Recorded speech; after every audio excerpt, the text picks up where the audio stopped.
Title: अंधेरा।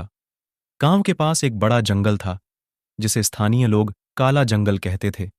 उस जंगल में आत्मा की भयानक कहानियां बनती थीं और लोग रात को वहां नहीं जाते थे।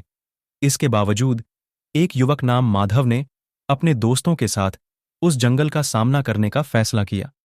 गर्मियों के एक शानदार दिन में माधव और उसके दोस्त नील, राहुल और तनिया ने यह निर्णय लिया कि उन्हें काले जंगल में एक सफर करना चाहिए। सभी तैयारियों के बाद वे अपनी यात्रा शुरू कर दी। जंगल का दृश्य बहुत ही आकर्षक था, लेकिन उन चारों के दिल में एक अजीब सी डर था। सूर्य की रोशनी धीरे धीरे कम होती जा रही थी और जंगल का माहौल बदल रहा था। धीरे धीरे वे एक घने जंगल में घुस गए, जहां छाया और अंधकार ने एक संयोग बनाया था। जंगल की गहराई में वे एक खास जगह पर पहुंचे, जहां पुरानी मिट्टी के ढेर मिले थे।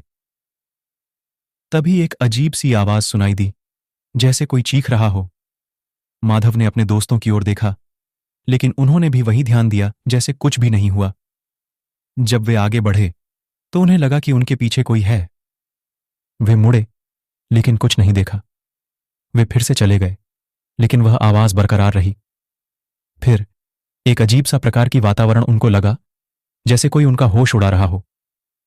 एक अद्भुत सामग्री के ढेर के पास पहुंचकर उन्होंने देखा कि वहां कुछ अजीब सा है। वहां एक पुरानी हवेली थी, जिसकी दीवारों पर छूट के निशान थे। माधव और उसके दोस्तों को देखते ही एक अजीब सी चिंगारी बनी। क्या हमें यहां जाना चाहिए? तनिया ने पूछा। क्यों नहीं?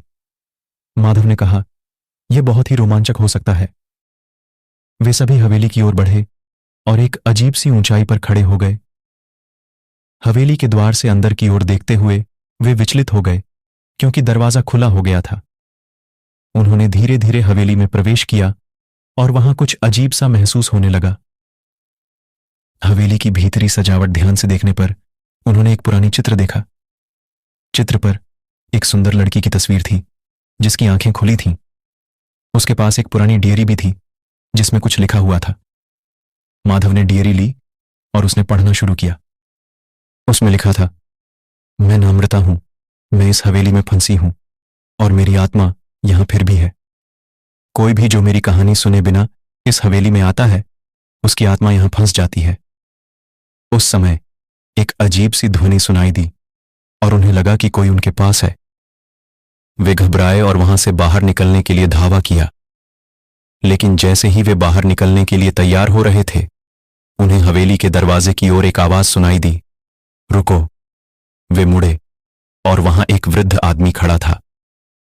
उसका चेहरा अद्भुत रूप से भयानक था और उसने उन्हें एक अजीब सी मुस्कान दी। तुम्हें जाना अच्छी बात नहीं है, उसने कहा। तुम्हारी आत्मा यहां फंसी है। माधव और उसके दोस्तों ने भागने की कोशिश की,